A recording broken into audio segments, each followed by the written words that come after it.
Creo yo que son dos los criterios de evaluación moral que el compendio nos propone. Uno, justicia, y otro, eficiencia. Lo que se exige para que tenga legitimidad moral, lo que se exige para la finanza pública es que sea justa y eficiente. A decir verdad, el texto decía justa, eficaz y eficiente. Creo yo, salvo opinión contraria de los especialistas en materia económica, que la eficiencia es la versión más fina de la eficacia.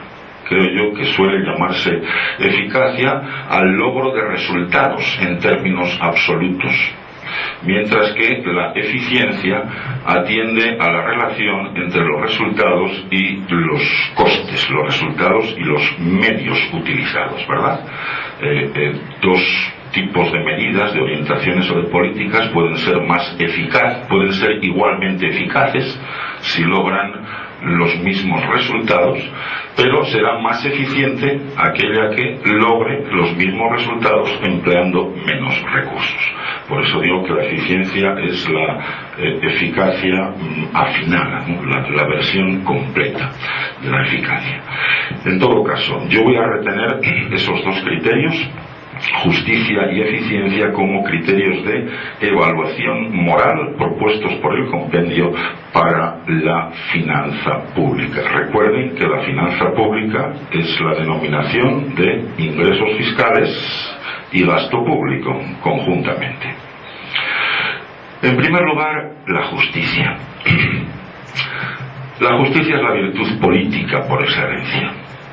Esto es así en la doctrina social de la Iglesia, esto es así en la filosofía política contemporánea, y esto es así en el pensamiento político más clásico, incluyendo al mismísimo maestro Aristóteles.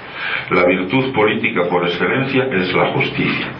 La virtud política significa la virtud de la actividad política y de las instituciones políticas en las cuales tiene lugar esa actividad. La finanza pública es una institución política, ¿verdad? Y por lo tanto, la finanza pública es legítima en la medida en la que es justa. Es justa. Segundo paso. La justicia se ordena al bien común. Así se entiende en la doctrina social de la Iglesia y en el pensamiento filosófico y teológico tradicional. Por lo tanto, la finanza pública es justa en la medida en la que se orienta al bien común. La siguiente pregunta es, ¿cuál es el contenido del bien común? En la doctrina social de la Iglesia, a partir del periodo conciliar al menos, y muy claramente ya en el concilio, Gaudium et Spes, Dignitatis Humanae, se entiende que el contenido fundamental del bien común son los derechos humanos. Por lo tanto, la finanza pública es justa si contribuye a satisfacer los derechos humanos. Hay una secuencia que es muy seria, muy coherente, muy compacta en términos de pensamiento tradicional, en términos de filosofía política contemporánea y, lo que a mí me importa, en términos de doctrina social de la Iglesia. Política, y la finanza pública es política. Política, justicia, bien común, derechos humanos. Derechos humanos que son, bien sabemos, los derechos civiles y políticos que felizmente hemos heredado de la tradición liberal, pero que son también los derechos económicos, sociales y culturales, a los que yo me referiré como los derechos sociales, ¿verdad? Derecho a la alimentación, la salud, la vivienda, etc. Creo que es todo este trasfondo, todo este contexto de la doctrina social de la Iglesia el que permite entender algo muy importante que dice el número 355 del compendio. La finanza pública debe permitir el financiamiento de un sistema de previsión y de protección social.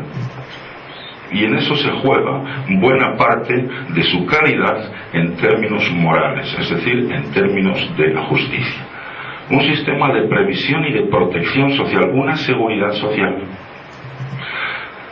que debe estar destinada especialmente a proteger a los más débiles, decía el número. Digo yo que un sistema de previsión y de protección social implica una redistribución de los recursos.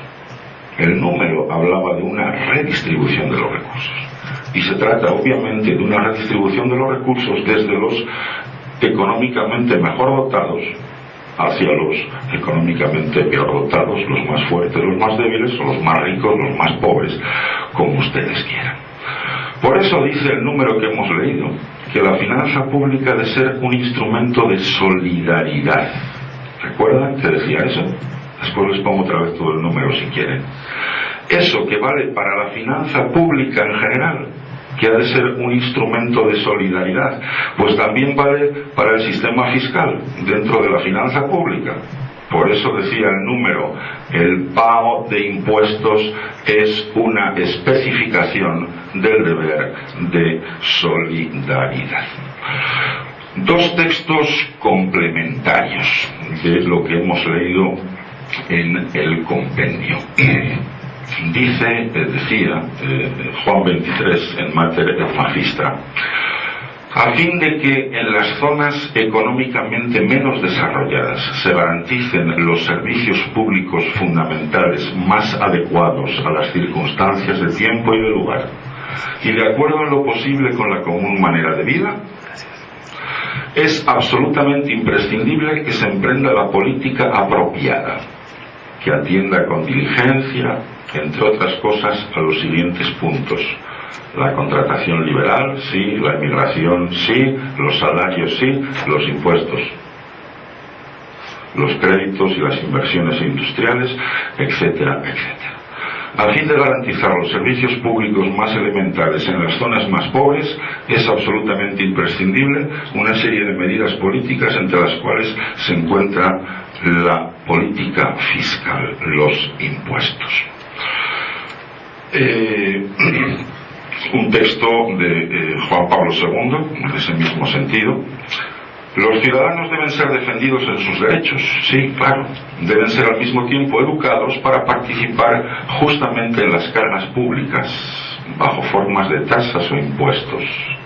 Porque, dos razones: es también una forma de justicia cuando se obtienen beneficios de los servicios públicos, y es igualmente una forma equitativa de solidaridad. De nuevo, la vinculación, fiscalidad, solidaridad, hacia los otros miembros de la comunidad nacional o internacional, o hacia las otras generaciones.